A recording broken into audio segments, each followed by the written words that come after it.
दोस्तों राधे राधे। आप सभी का स्वागत है आपके अपने चैनल भक्ति के कई रंग में। आज मैं आपको सुनाने जा रही हूँ कि कैसे बिहारी जी अपने भक्त के लिए खुद अदालत आए। आज से 40 साल पहले की बात है। वृंदावन में एक साधु रहते थे। लोग उन्हें जज साहब कहकर पुकारते थे। तब सभी लोगों ने कहा कि यह तो एक साधु हैं, फिर लोग उनको जज साहब कहकर क्यों पुकारते हैं। तब एक व्यक्ति ने बताया कि असल में वह एक जज थे जो जीवे के कोर्ट में फैसला किया करते थे। जीवे के एक गांव में एक रमेश नाम का व्यक्ति रहा करता था, जो बांके बिहारी जी का परम भक्त था और बहुत ही भोला था। प्रतिदिन बांके बिहारी मंदिर जाकर प्रभु की सेवा करता था।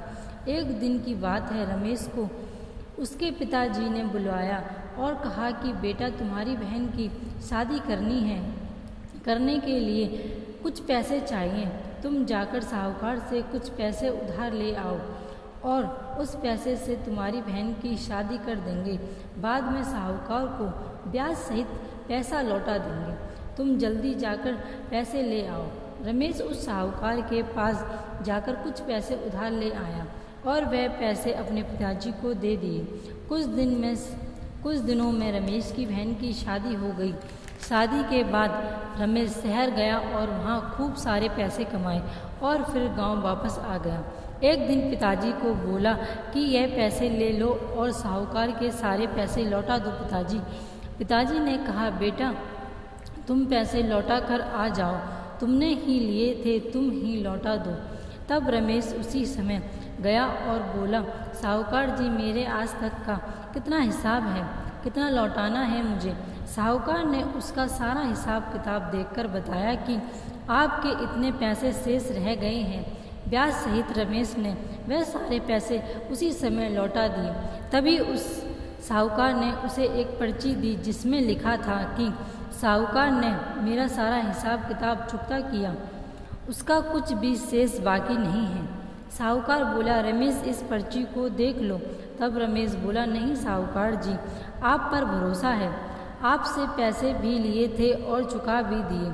साहूकार फिर से बोला, एक बार देख लो कि इस पर्ची में लिखा क्या है। तब रमेश बोला, नहीं साहूकार जी, वो तो मेरे बिहारी जी ही जाने। साहूकार ने सोचा, यह रमेश बहुत भोला है, क्यों ना इससे ज़्यादा पैसे कमा लूँ। साहूकार ने दूसरी पर्ची निकाली और उसमें लिख दिया कि रमेश ने मेरे कोई पैसे नहीं चुकाए हैं और पहली पर्ची पुस्तक में रख दी।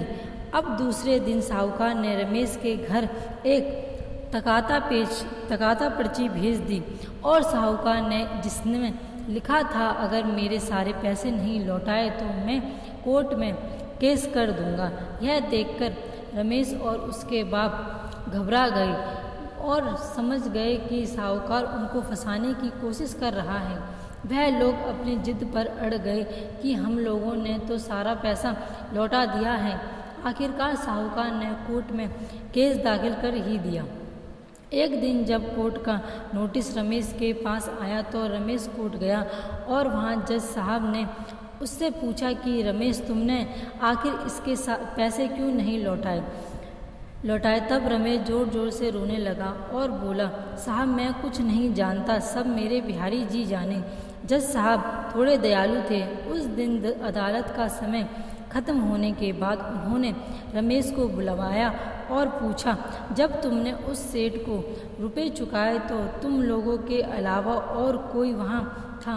तब रमेश ने कहा, हाँ साहब, हम दोनों के सिवा मेरे बिहारी जी वहाँ मौजूद थे।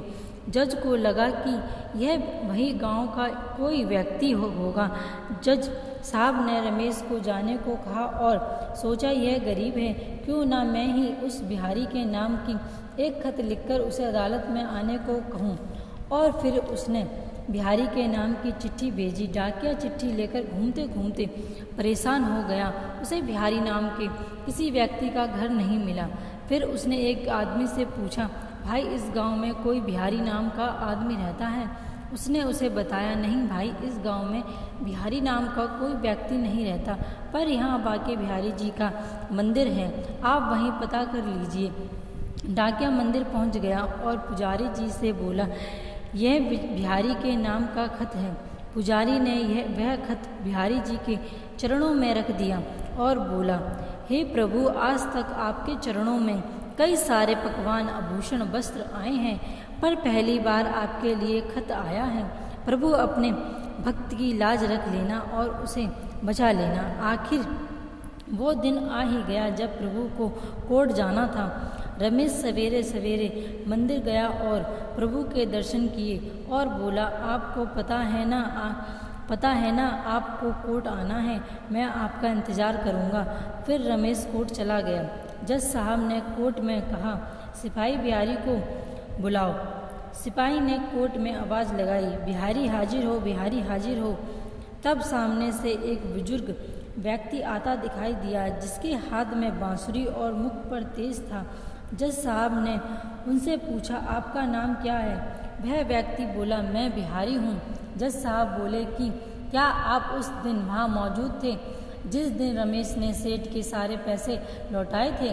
तब बिहारी जी ने बोला, हाँ, मैं वहाँ मौजूद था और रमेश ने मेरे सामने ही सारे पैसे लौटाए थे। तब जज साहब ने कहा, इसका क्या सबूत है आपके पास? तब बिहारी जी ने बोला, जमींदार जहाँ बैठता है वहाँ दाईं तरफ की अलमारी में एक लाल रंग की पुस्तक में असली पर्ची रखी हुई है।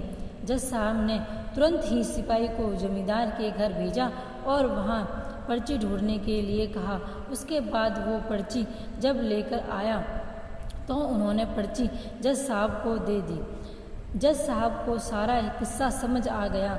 फिर वो रमेश की तरफ मुड़े और बोले, रमेश, तुमने जमींदार के सारे पैसे लौटा दिए हैं और अब तुम घर जा सकते हो। फिर जज साहब बिहारी जी की ओर मुड़े और देखा, वहाँ बिहारी जी तो थे ही नहीं।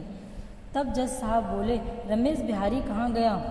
तब रमेश बोला, वो तो अपना काम करके चले गए।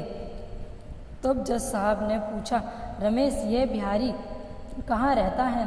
तब रमेश बोला, कुछ नहीं करते, वो तो मंदिर में ही बैठे रहते हैं, उनके बहुत सारे मंदिर हैं। यह सुनकर जज साहब अचरज में पड़ गए। तब जज साहब ने उस डाकियों को बुलवाया और बोले, मुझे वहाँ ले चलो जहाँ तुमने खत दिया था। वह दोनों बिहारी जी के मंदिर पहुँच गए।